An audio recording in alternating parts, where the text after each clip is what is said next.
Oh, just a second.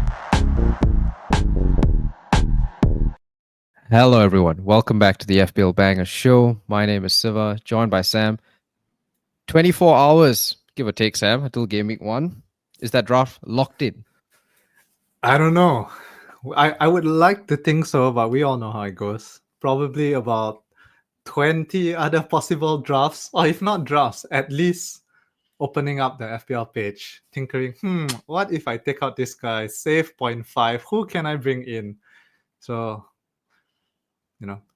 many more times of that before the deadline comes through. I like how you said opening up the FPL page, Sam. That's quite optimistic, given that it crashed for about 12 hours yesterday. I was very impressed by how early it's crashing this year. Maybe they're just trying to save us from ourselves. Like you are on draft 569. You need to stop. So for your own mental health, you haven't had a shower in 3 days. You haven't spoken to your family. You're not getting any work done. We're just gonna lock you out of the system 2 days in advance. Yeah. Reminds me of this story I heard, right? I have a friend whose girlfriend is leaving him because he's too obsessed with fantasy football. Yeah. But in his defense, he has Cucurella, Saliba. Okay. An oldie but a goodie. Okay. Very good, Sam. So on the point of Cucurella and Sabe, we're not gonna have small talk today. We're gonna go straight into it. As you can see, we got goal projections from Solio Analytics. We're not sponsored, but go and try out their service. It's free until the end of August. If you can be the ultimate nerd, you can mess around with projections, make your perfect FPL team. And they've got, Sam, top for the first 6 weeks in goals. Man City, Liverpool, Chelsea, and Arsenal. And I want to talk to you right off the bat about the first 4 teams. I do not see Man City attackers in anyone's team.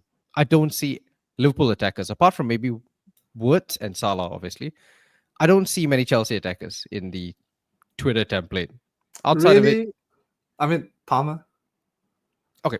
So let's Palmer's exclude he's the Palmer and most Salah, right? owned. Okay, yeah. Yes. All right. Parking Palmer and Salah, who I feel are owned by almost everybody, with a very small exception. I don't see enough Man City attackers. I don't see enough Liverpool attackers. I don't see enough Chelsea attackers. I certainly don't see any Arsenal attack. And I gotta ask you, Sam, why? Why are we ignoring the best teams in the league? I don't know. I think for some of it, it's lack of options. Number one. Number two, uncertainty around minutes, new signings, and for some like Arsenal, it's just fixtures. Okay, so this score chart, projection chart is rated based on fixtures, right? And if you look at it, let's start off with maybe Arsenal. You can see game week 2, they play Leeds. That is what's kind of inflating the chart. In between that, they play United, Liverpool, and Man City in the first 6 weeks. So I'll take your point. Perhaps Arsenal attack is a bit too much. Like I've had Gyokeres in a lot of drafts, and I think what's sort of putting me off is that I'm paying 9 million for the team that has one of the hardest fixture runs in the first 6 weeks. And so I think where you're coming from, Sam, as well as the uncertainty about who takes pens, probably it is not worth the investment, especially when you have Saka at 10, also very expensive. You could get cheaper options from other teams with better fixtures. Yeah, I wouldn't say it's not worth the investment because there is always a chance that they come through even in the tough fixtures. Arsenal being one of the best teams in the league, but it's more that at this stage, all we really have is fixtures. We don't really have form. I mean, you can consider preseason form, but you don't have form. You don't have any eye tests that you can go through. It's the start. So all you have is really fixtures, and based on that, it's really hard to justify paying so much for Arsenal assets right off the bat. So we're kind of off Arsenal. Fine, fair enough. Maybe It will go come back to down bite this. us, though. I'm telling you, I have a gut feeling that Saka is gonna be one of the highest scorers after the first 5 game weeks. 3-0 opening Old Trafford. Do you see that? Because one thing about the United game, and let's just talk about Arsenal United, right? What worries me is that United have not signed any new defenders, any new midfielders. We have Diego Leon. One guy. Considering this team plays 5 at the back, right? They play 5 at the back. They haven't changed anyone in the midfield. They haven't changed anyone. They still have the same bad goalkeepers they had last season. And so all the optimism that I attach to United, and I'm thinking, yeah, this is a new team. This will be a tough fixture. But actually, who have United bought? Sesko, Bomo, and Cunha. And does that really make a difference in game week 1 when Arsenal show up and win 3-0? Yeah, I mean, I do think there will be a period of adjustment in terms of playing together. I mean, we know their quality, right? Mbeumo has been solid, better than solid in the Premier League past few years. Same with Cunha. Midfield is where I have issues with as a United fan. I think that's our weakest spot. And that's also the whole question mark. You know, a lot of people have been talking about how Amorim has not been able to implement his system last year. He came in the middle of the season, thrown in the deep end, didn't have the players. Now he has a full preseason, so there is some optimism among MU fans. I personally have very cautious optimism, especially with a hard fixture right away, you know. What do you feel about Bruno Fernandes? We discussed it a bit on last week's pod, right? And the feeling seems to be, at least amongst general FPL crowd, is that he is near to being a must own. Like everyone seems to have accepted, and we're in an age where people are willing to accept stats way more than they used to. So without having seen it, everyone sort of agreed. Yep, he's got the DEFCONs. He will be amazing. He will do the DEFCONs. He will do the assists. He will do the penalties. And so he's a must own, and everybody has him. And everyone's spending 9 million on Bruno Fernandes, despite United's fixtures not being the best in the first 6. The fixtures is what putting me off. I liked Bruno as an asset in that first, I don't know, week or first few days when when FPL just launched. He was one of the first names in my team. Now looking back at it, I feel there are other options you can get for cheaper who might outperform. And I feel people are putting too much stock into DEFCONs for midfielders. I'm going to point that out. Because what do you get? You need 12, first of all. It's a much higher baseline. And it gives you an extra 2 points. See, I feel... Okay, I haven't looked into this either, but I think there is some correlation between bonus points and DEFCONs for defenders. Right? So if you get more DEFCONs, you're more involved. If they do keep a clean sheet, it goes a long way. Adds to their bonus and things like that. For midfielders, if it blanks, all you get is 3 points instead of 1. And I know we haven't talked about chips yet. I am looking in a very short term. I'm planning to do an early wildcard. I'm planning to bench boost game week 1, do an early wildcard in. So my views are very short term, right? I've decided to kind of disregard DEFCON in my thinking, because I think DEFCON it only comes into play if you're playing them over a long period of time, right? Like the 2 pointers adds up over 10 games, 20 games. But in the short term, I'm going to go for a higher ceiling. So I'm disregarding DEFCONs. Bruno is playing deeper. I don't think a lot of people has mentioned that a lot, but he is playing deeper, and he does have a tendency of staying deep when he feels his partner in the midfield is not doing what they're supposed to. They can't get the ball from the defense to him. He does come deep. It affects his returns. I don't know. There's too much uncertainty with United as a whole. I'm staying away. Okay.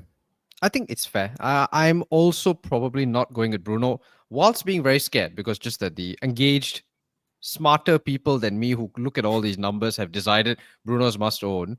And I can see where they're coming from. He has so many routes to points. I get that. But I'm also worried about what happens to his typical routes. Your bread and butter, right? What's going to happen to corners? He's already giving up some to Bomo. So yes, everyone was very happy he got an assist that day in the preseason friendly against Fiorentina. But Bomo took half the corners. Pence, sure, he keeps Pence. But if he's playing really deep, and to my mind, he has to play deep because they've bought a bunch of attackers. They haven't signed anyone in midfield. So he has to play deep.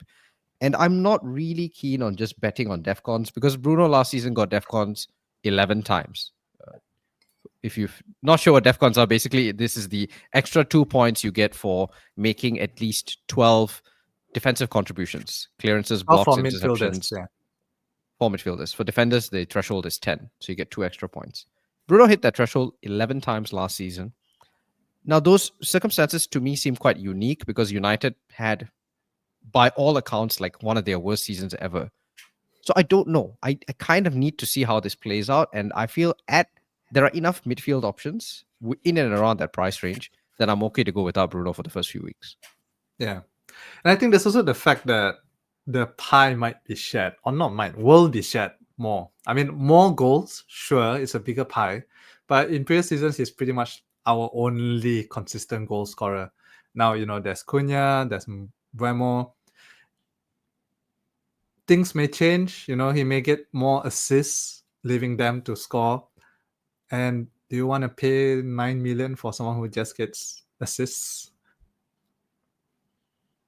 Yeah, I think it's fair. And it may also be hockey assists. I don't know, right? We were speculating, but because there's so much creativity in the team, because his options now aren't just passing to Rasmus Højlund and Christian Eriksen, he can pass to Matis Cunha and Brian Mbomo and Sesko at one point. So who knows? I think wait and see for both of us, which definitely, if you're a very big Bruno fan, I apologize. You feel free to turn off now. And if you're still keen to hear us, okay. So we spoke Arsenal, we spoke United for a bit. Let's move up to Chelsea and Spurs, because I think Chelsea and Spurs are both very interesting. They have a lot of medium price picks. We'll skip Cole Palmer. I think Cole Palmer for most people is a given. But let's talk about, I think to me, João Pedro is very fascinating because he has a very, very high overall ownership. And yet, if you go on Twitter, if you listen to all the guys who make FPL content, they've all decided João Pedro is a bad pick. His minutes are uncertain. He will come off at 60 minutes every week. He may not play number 9. He's lost pens. I'm pretty sure 1 week ago the template among FPL Twitter was that João Pedro is the best, one of the best picks to have. Because for better or worse, the analytics community dictates a lot of what you see in FPL content. And the reason for that is a lot of the FPL, I mean, this is getting into insider stuff, but basically all the FPL content creators, a lot of them subscribe to the same models and tools like this Solio. And João Pedro's minutes are heavily nerfed there. The assumption is he comes off on 70 minutes. And so therefore he's not a good pick. I agree. Where do you stand with this? I've never thought Pedro was a pick, was never on board the João Pedro train. And I think a lot of it's biased because I really rate Liam Delap. And I feel they did pay quite a lot of money for him. He's right there, right behind. And even in preseason, I think their most recent preseason, Pedro scored a goal, came off, Delap came in, scored 2 goals, one was a pen. But it's there. The threat is there. 1 weak game or 2 poor games, you would not be surprised to see Pedro out and Delap in. Similarly, you won't be surprised to see Pedro coming off at 60 for Delap. I don't think there's a lot of difference in terms of their ability, and that is a red flag for me. The other thing is that Pedro, a lot of his goals last season were from pens. And he won't be getting that in Chelsea as well. Interesting. Okay.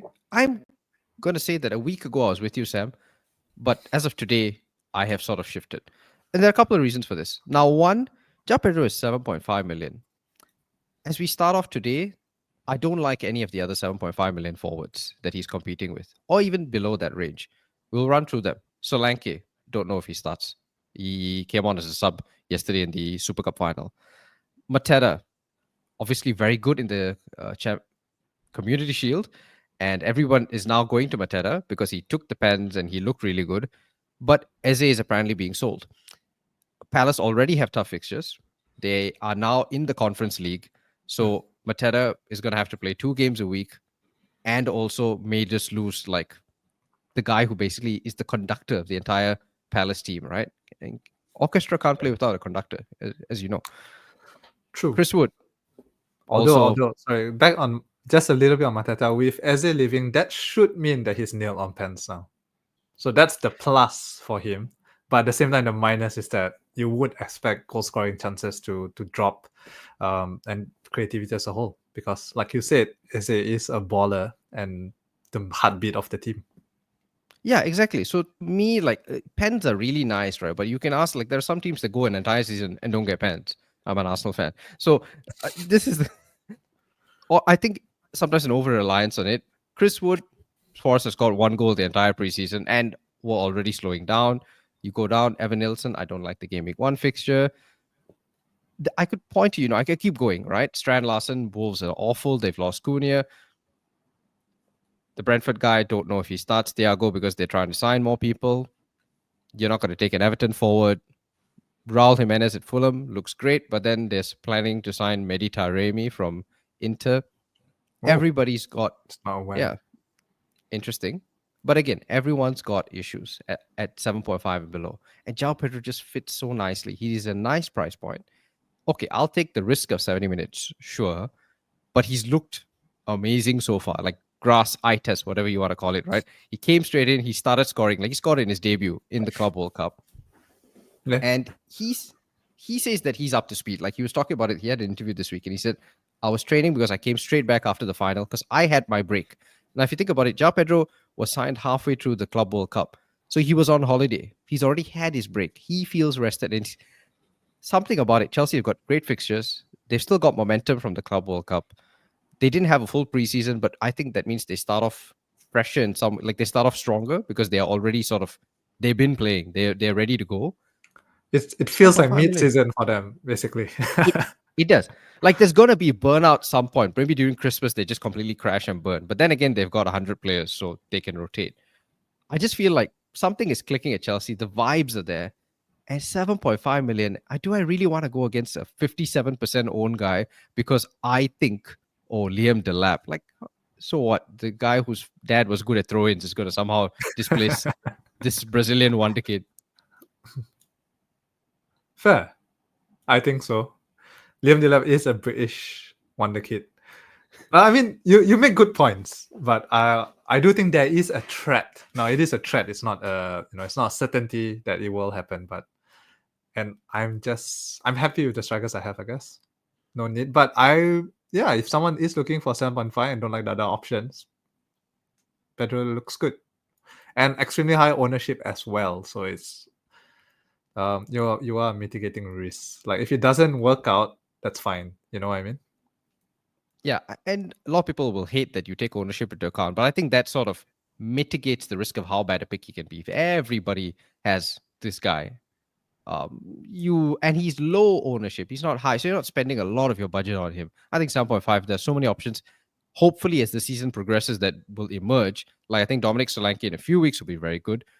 You have roots out of this. So I feel like it's an okay pick to have, and as it stands, probably my team. Chelsea defense. Just sort of wrapping up on Chelsea. Are you concerned because they've lost Levi Colwill, or you don't really care? I think that will affect their clean sheets, but because Levi Colwill is by far their best centre back. Let's see how. I believe Tosin will be the one coming in for him, right? He's 4.5, so if you're looking for a cheap option, he will probably start. Although Chelsea fans online, I mean, they agree that he's the starting one, but not necessarily the only option left. Like Hato could come in. They could play a right-footed centre back there if they need to. They have loads of options. So yeah, but I am very, very keen on Cucurella. Yes, 6 million. I decided to splurge the cash. Partly, so my strategy, because I'm planning to do an early wildcard, is to just try and maximize the ceiling in the first few weeks. So Chelsea has fixtures. He has good attacking potential. Just rolling the dice, I guess. So you're going to pay 6 million for Cucurella when you have a 4.5 million central defender whose full name, I'm going to try and get this in one go, is Abdul Nasir Oluwatosin Oluwadoyin Solami Adebayo. Wow. Commendable effort, Siva. I just went fast. Tosin, 4.5 million nail. Well, why are you spending 1.5 for a slightly more attacking fullback? Not slightly. Okay. Cucurella's positioning is almost like a striker, right? Like he's a roaming fullback who basically gets really, really far forward, gets in the box. So it's all about maximizing the ceiling, right? I think if I was looking a longer term, I wouldn't pay so much for Cucurella. just pure fixture play first 2-3 game weeks before I wildcard and change the structure of my team. And once we get to the drafts, you will see I have no center backs in my team. Everyone is a wing back because I feel that's highest ceiling. Man just really hates DEFCONs. I like it. No, once I wildcard, then I'll be going all in on DEFCONs.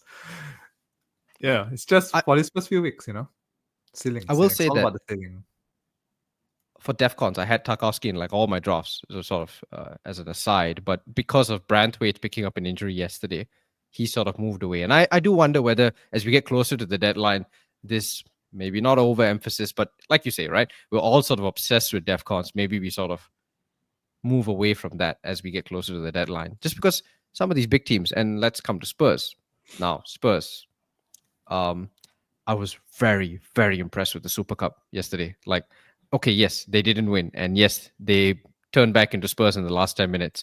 But until then, right, they were dominating PSG. And you can say PSG tired. They haven't played any preseason games. But I was really impressed with how Spurs set up, considering that this is the team that finished, 16th, 17th a few weeks ago in the league?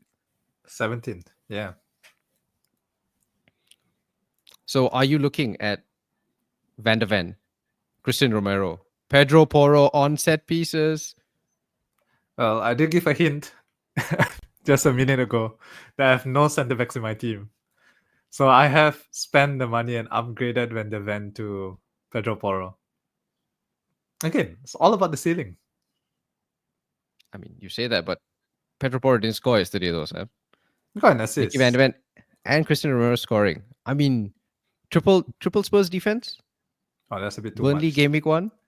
They are playing City game week 2. So, but yeah. I mean, I do think we should have one at least, take advantage of the first fixture. And then I'm thinking, game week 2, probably no clean sheet against City, but at least Pedro Porro's on set pieces to routes to points. If they lose 3-1, seems like that one will probably be a set piece, and Pedro Porro will probably be the one who have taken it. So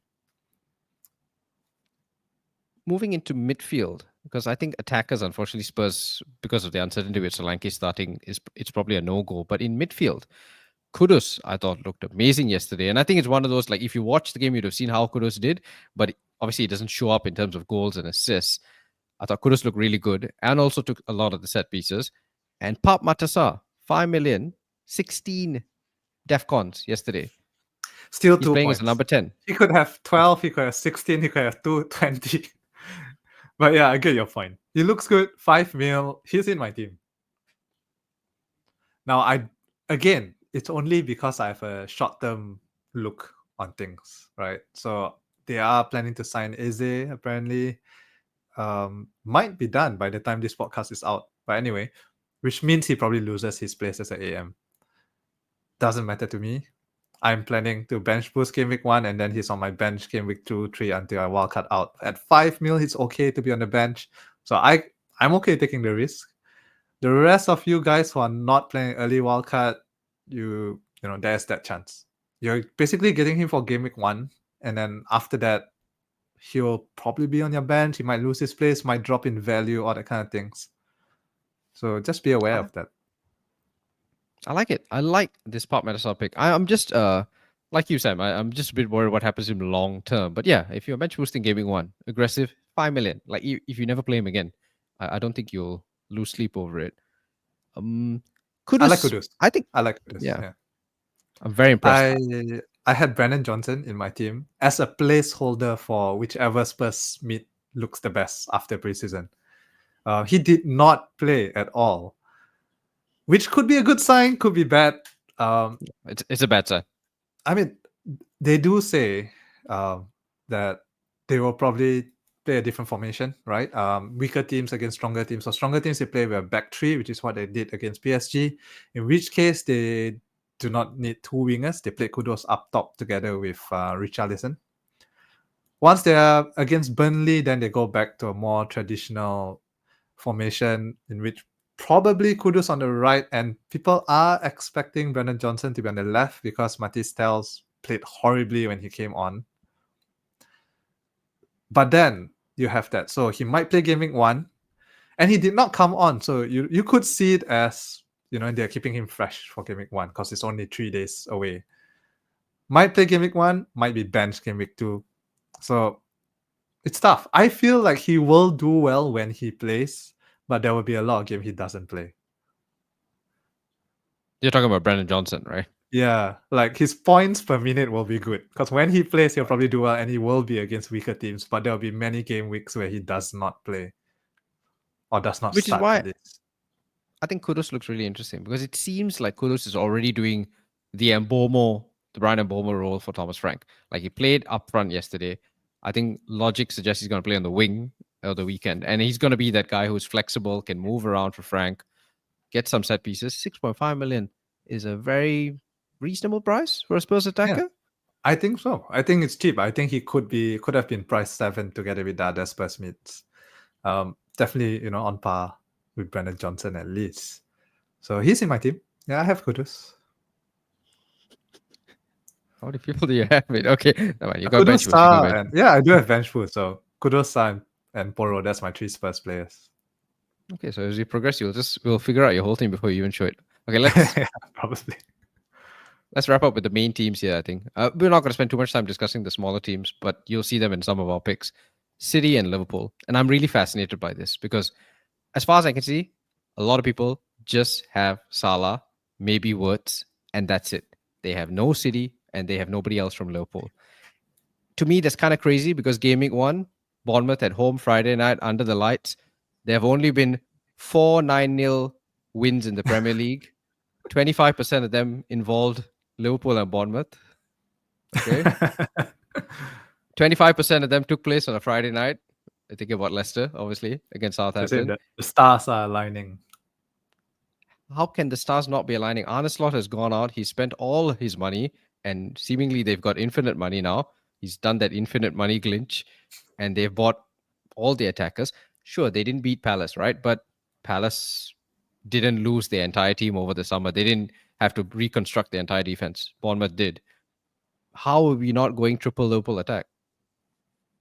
I think it's the lack of options, maybe, and uncertainty. So, of course, everyone has Salah, right? So Salah's a given. Okay, yeah. A lot of people have Wirtz, which I'm not entirely convinced on. But, he's a good player. I've rated him, for many years in Leverkusen. I just am hesitant to bring in someone immediately. We talked about this last week, but I don't like bringing in new signings, basically. I feel there's always an adjustment period. I know it's a cliche, but adjustment to the physicality of the EPL and things like that. Then you have Gakoo, who I'm really keen on. So I have Gakoo. I think his position, the left wing, is nailed for now, at least. I think Slot likes him and what he brings. And then you got up top, you have Ekitike, right? Which I think is a good short-term punt. Because, if Isak comes in, like, no one knows if it's going to happen or not. But if Isak comes in, then he definitely loses his place to Isak, right? In which case, that I think would scare me against Gakpo as well, because he can play on the left wing and he's a lot faster than Gakpo. So in games where they want more speed on the wings and things like that. But I like Ekitike. I was really impressed after the Community Shield that day. And I think as a short-term play, I like it. I'll say this about Alexander Isak. I think his transfer saga has put off a lot of FPL people off Liverpool players, and I'm quite happy about that because to me it doesn't make sense. Isak hasn't played a single minute of preseason. Even if tonight he signs for Liverpool, he's not starting a game until game week 4. Yeah. And realistically, my guess is this saga runs until the end of the window, which means is he going to start game week 4 against Burnley? No, he'll probably come on for 10 minutes. So even if you assume Isak is signing, who cares? Like, go. In fact, if anything, I would say that makes it more urgent. Go now. Get Ekitike now. Get Wirtz now. Get Salah now. Because if you don't get them now and Isak doesn't sign, you're going to feel like an idiot. Because by then they'll all have price risen. These are the cheapest routes into the Liverpool attack: Wirtz, Gakpo, Ekitike, and in a bad day against Palace, they all still, Gakpo aside, they all still returned and could have scored more. Except for Salah. Salah played badly in that game. So, Which is why I don't have Mohamed Salah. oh, But we'll get to that's that. that's gonna be a whole like section on its own. That's gonna take an entire podcast. I don't but like let- having the most expensive player in the game every year. Go out of my way to not have them in my team. last year, I guess you got away. Well, I say you got away, but then Haaland's got a hat trick in game week 2. But Yes. I remember that very clearly, Siva. so you just keep going. Eventually this has got to work. You keep trying. I mean, Yeah. I don't know. It's just personal handicap I like to play FPL with. I On started that the week. note, Siva. Oh, sorry. Yeah. Yes. Go ahead. No, I think we should talk about Salah for a bit because I started the week after the Community Shield. First instinct, yeah, take him out. Like, this guy's washed. Let me get somebody else. But then having slept on it, watch a bit more of the game, like my feeling is that he obviously needs some time to learn how to play with Frimpong, who's very different from Trent. Trent stayed back, fed passes to Salah. Like, that was his whole deal.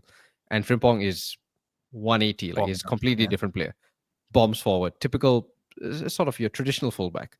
And Salah kind of and Frimpong need to sort of work that out. But I watched again the full game and I could see he was getting a lot of good positions. People just weren't finding him. Also, it has something to do with the fact that I guess people like Florian Wirtz want to shoot. Like they're not just there to just pass off to Salah. They kind of want to shoot. So I think it'll take some time to get used to it. But again, game week 1, Bournemouth are bad. I don't feel the need to tempt fate. Again, this is one of those like every 150% effective ownership. I don't need to start off my season not owning the guy who has been good for the last 10 years. And I'm going to make the assumption, oh no, now's the time he fails. Okay. This is my counter argument, I guess. And my reasoning why I may get away with not owning Salah. So number one is the whole pie argument. Like, yes, they have a stronger attack, so you expect more goals, bigger pie. But unlike last season, he's not the only route. Like, I mean, they had players, but it was Darwin. It was, I mean, everything flowed through Salah last year, and he was a monster. He was scoring and assisting, right? I mean, he ended the season with 29 goals, 18 assists. So everything was flowing through him.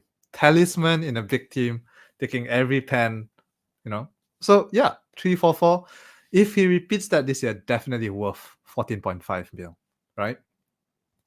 But it seems like now the creativity is spread out.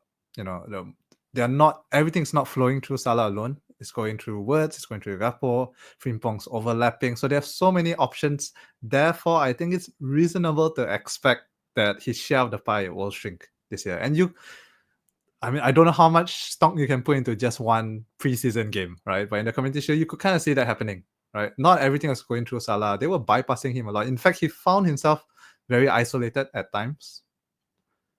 So therefore, if we can expect his returns to die down a bit, so to speak. Let's say he scores as much as he did in the 23 season or the 22-23 season. So roughly around 200 to 230 points. Is that worth 14.5 mil? I mean, depends on what the other 14 million guy does. But my guess is it won't be too bad. But I agree with you because that's what Haaland scored roughly last season. And we all agreed that by the end he wasn't doing it. So Yeah. maybe So not. my argument is that he's actually overpriced now, or my reasoning. Like he's worth 12.5 maybe. Yeah, because they priced him on last year, right? So I feel he won't be able to do it like he did last year. He'll surely come good, definitely still 200 points plus player, but not 300 plus, which is what you expect from someone priced that high.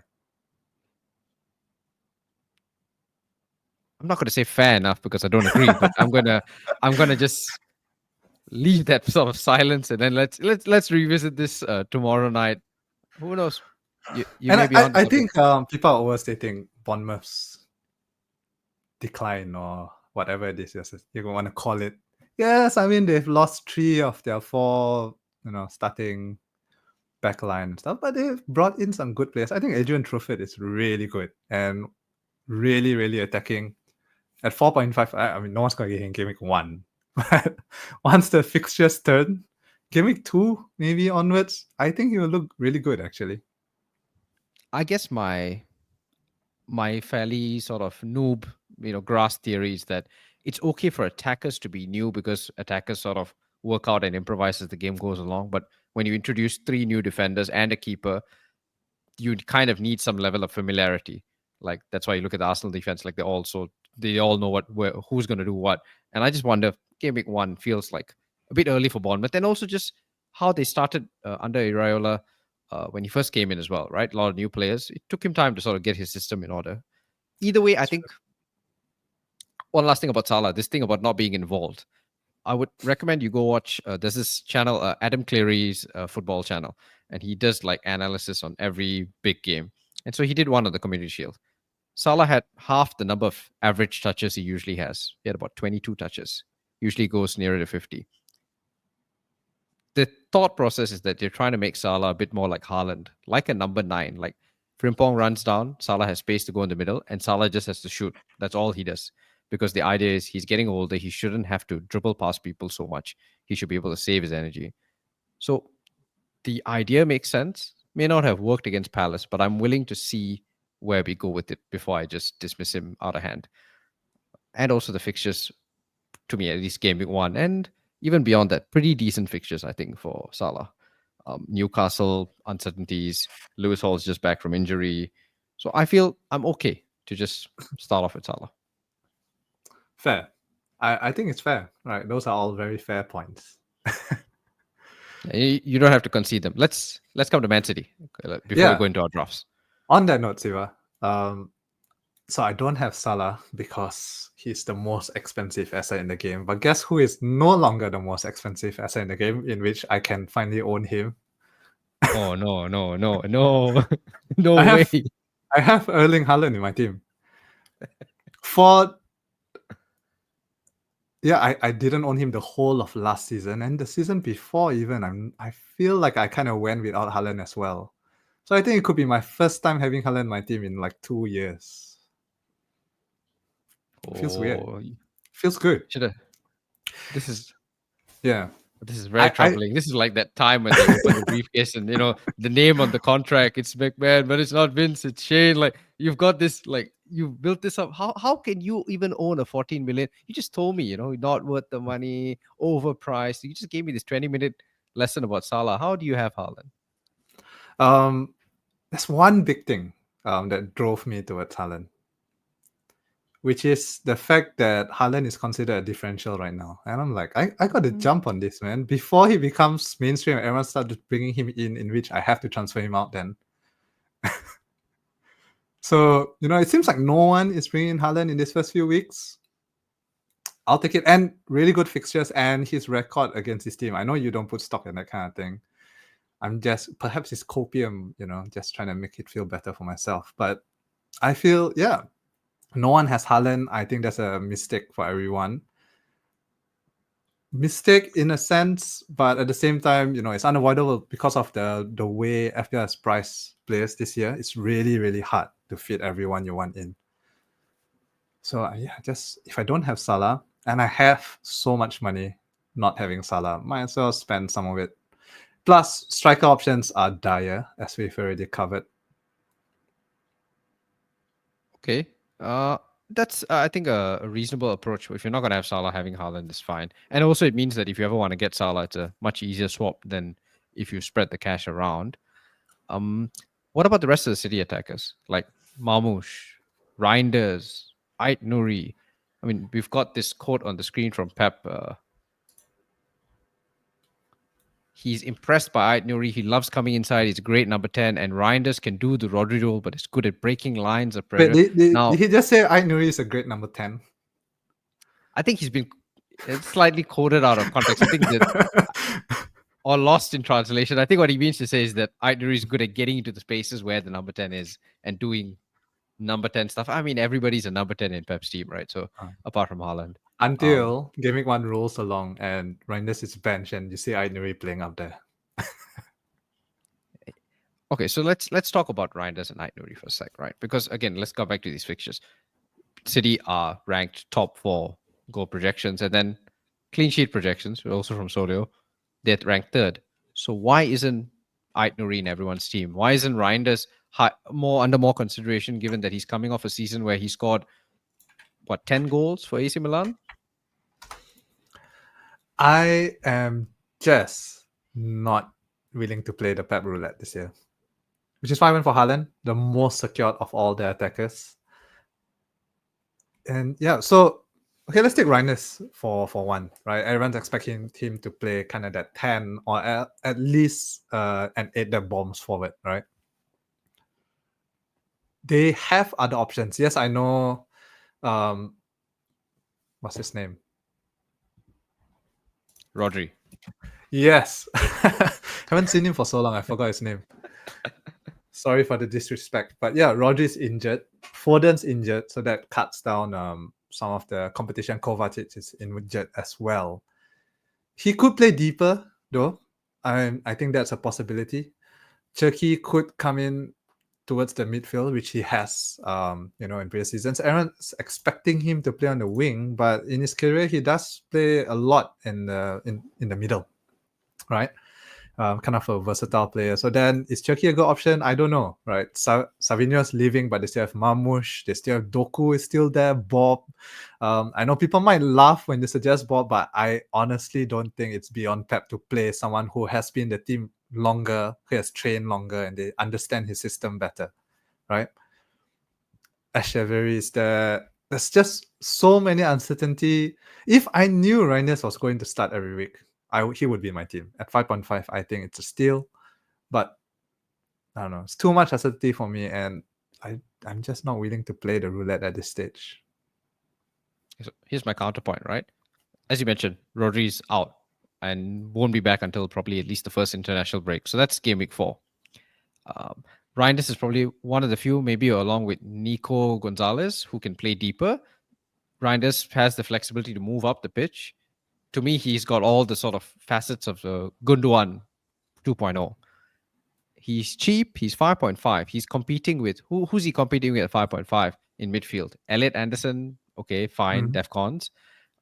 Beyond that, I don't think there's any 5.5 midfielder who I would say I gotta have. Like Dewsbury Hall, okay, Pap Matassa, okay. Like he doesn't need to do something amazing. If he gets one attacking return in the first 3 or one in the first 5, he probably does enough to just sort of get you over the line. And I think Reijnders, given what we know, he went straight in at the Club World Cup. And I'm going to say this for Aït-Nouri as well. Both of them went straight into the team and were playing significant minutes. So I think it's one of those where you got to be a bit brave. You don't have the luxury of having seen it over a season. You have to just throw caution to the wind. I think the fixtures are good enough. They play what? City don't have a so-called tough, game until I would say maybe game week 5 against Arsenal. And the week after that, they play Burnley. So to me, this is another ticket for the lottery. You just buy your tickets. You get Aït-Nouri, you get Reijnders. They're relatively affordable. Okay, Aït-Nouri is a bit expensive, 6 mil, but Reijnders is very cheap. Marmoush, you didn't mention Marmoush, Sam. I think Marmoush has to be in consideration. He's 8.5 million. When you can't get to Haaland for a lot of us, Marmoush at 8.5 is a very decent price, I think. Yeah. So I had Marmoush in my team for the longest time until I brought in Haaland and then took out Marmoush. I guess with Haaland, I'm happy, right? I'm happy just having Haaland as my only City attacker. If you can't get to him, yeah, you can roll the dice, I guess. Marmoush would be to me, the best option of all the midfielders. I feel Pep likes him. He probably will start.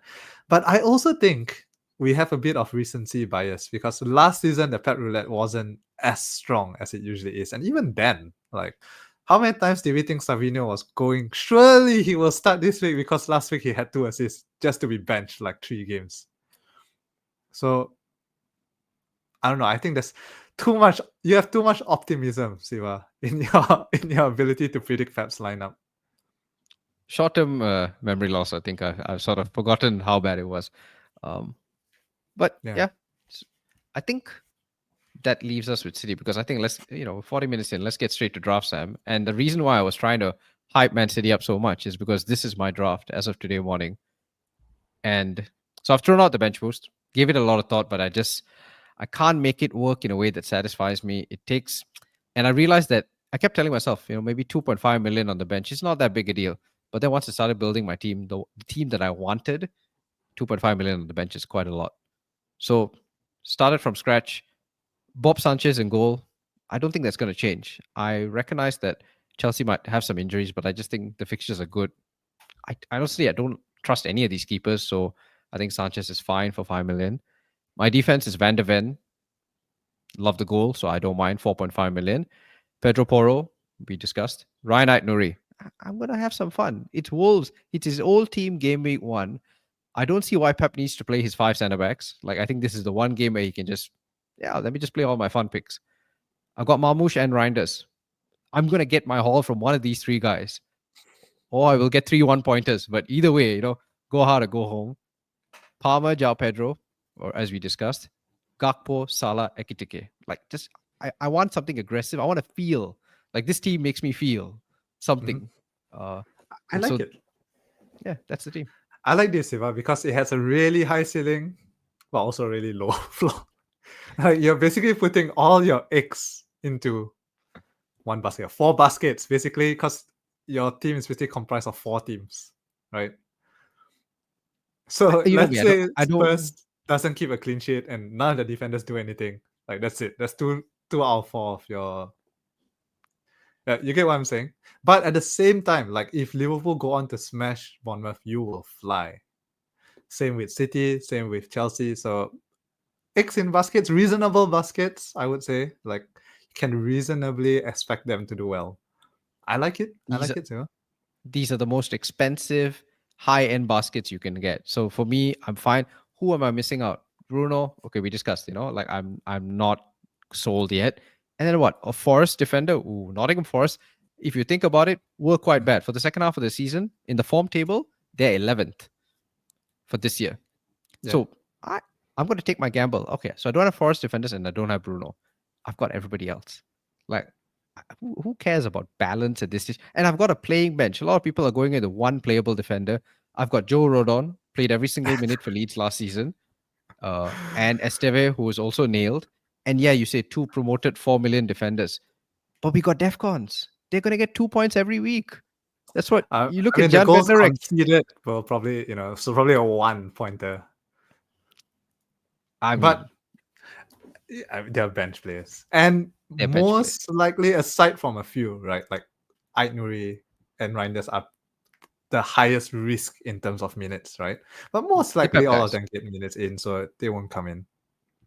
Exactly. So this is my team, and I'm going to exercise all the will in the world to not change it between now and then. By the way, since we're here on this, like, just to mention, I know a lot of people are looking at Steve, right? Electronic Steve. Yeah, Steve. I kind of like there's this player who I did not realize he moved to Burnley, and he's 4.0 as well. Oh, I know this is. Queen Hartman. Q Hartman. Who I did not realize. Quilindishi Hartman, Sam. Oh, that's it. I mean, I have no idea if that's correct, but yes. Yes, very excited too. We play FM. I think he is the better 4.0 pick. He surely starts. Like, he is a Dutch international. Full-on Dutch international who only lost his place at Feyenoord last year because he got injured, right? And then fell down the pecking order because while he was injured, he said that he wants to leave. So then he became third choice. But before that, he was doing the business. It's a flying left back. I think if there's one 4.0, defender you want from a relegation team, it should be Hartman. Sleeper pick, like 0.5% ownership right now. I mean, Dutch internationals at Burnley Cook, Wout Weghorst. We were there for that one goal and then the many blanks after that. But that one goal was good. Yeah, and he's a proper starter. Okay, like for the Dutch international team, he is a baller. Yeah, I've seen Hartman as well, and his assist record is very decent. So I think, yeah, if you want to go, I've got Electronic Steve because I think his DEFCONs will be higher, but I don't have any strong feelings. I might even just replace Rodon, go double Burnley defense. Because, okay, yes, we're going to joke Burnley bad, championship teams coming up are bad, but Burnley's defense last season was historically good. Like they were just known. They just kept clean sheets at a ridiculous rate. A lot of people say that's because of James Trafford. Maybe, maybe not. But I think to me, structure wise, like the defense, Scott Parker's a very defensive manager anyway. So yeah, 4 million, nothing to lose. Yeah, and I also personally think that if you are choosing a 4 million bench fodder or 4.5 striker or whatever, it is actually in your best interest to go with lower ownership players. Because if things go south, their price would drop really, really fast. And I've seen people online saying, it's okay, it doesn't matter because he'll never leave my team. Yeah, right.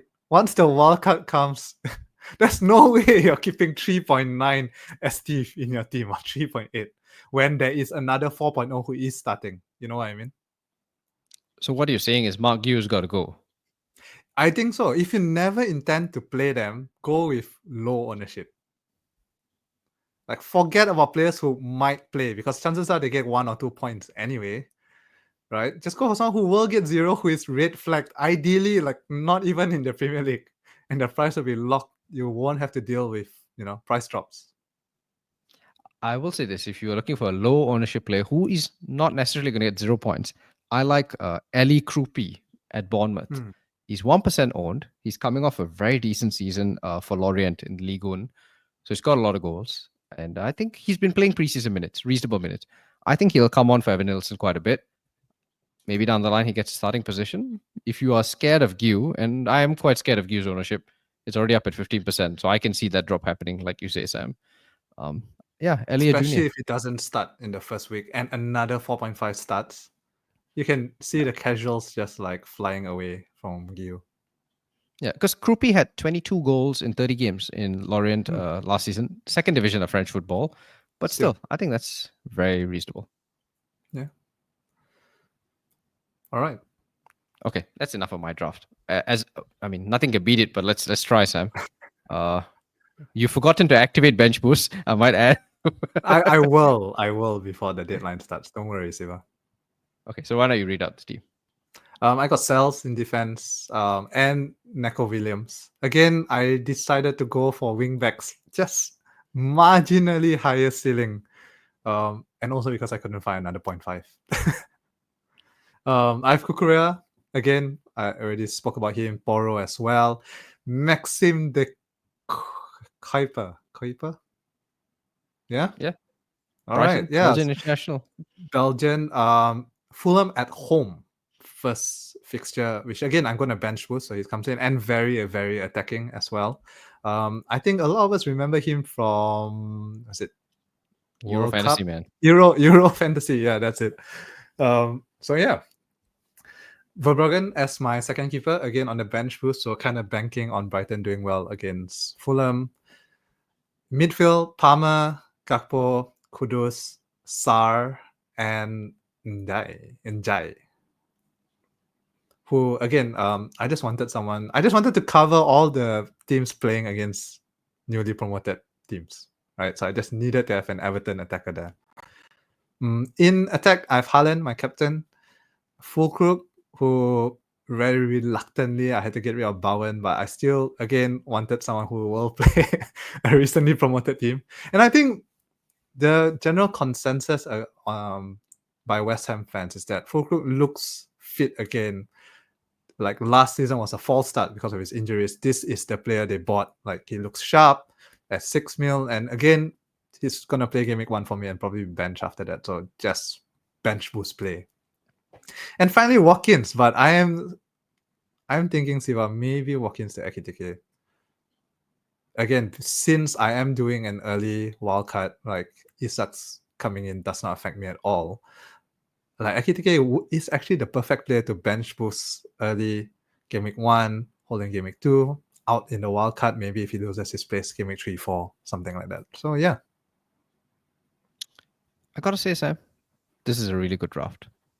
Like, Thank you. I want to poke holes in it, but honestly, like I can see your draft going down a lot better than mine because it's really sensible, almost boring, but really safe picks across the pitch. You've got nailed Forest defenders, nailed Spurs defender, nailed Chelsea defender.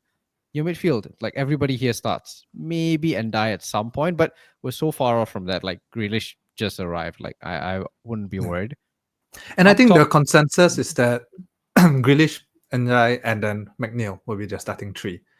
Doesn't look good for Dewsbury Hall, who a lot of people are expected to play in the 10, who will probably be moved deeper. But I think for Njai, it's probably better, right? To have to play alongside Grealish. So yeah, I don't think it affects his minutes at all. And security of starts is something that I really looked at because I didn't want to do a bench boost and have them not start game week 1. yeah, I think that's fair. And honestly, I don't see you being forced into an early wildcard with this team. I think you could go quite deep. Yeah, and you've got Gakpo, so you sort of mitigate the Salah issues. I honestly really like this team. It's very similar to the bench boost drafts I had, so it's making me less comfortable about my team now. But I think the thing that could kill this team is that I don't have any of the highly owned players aside from Palmer, right? Don't have Salah, don't have Wirtz, don't have Pedro, don't have Wan-Bissaka, Saka, the highest owned defender in the game.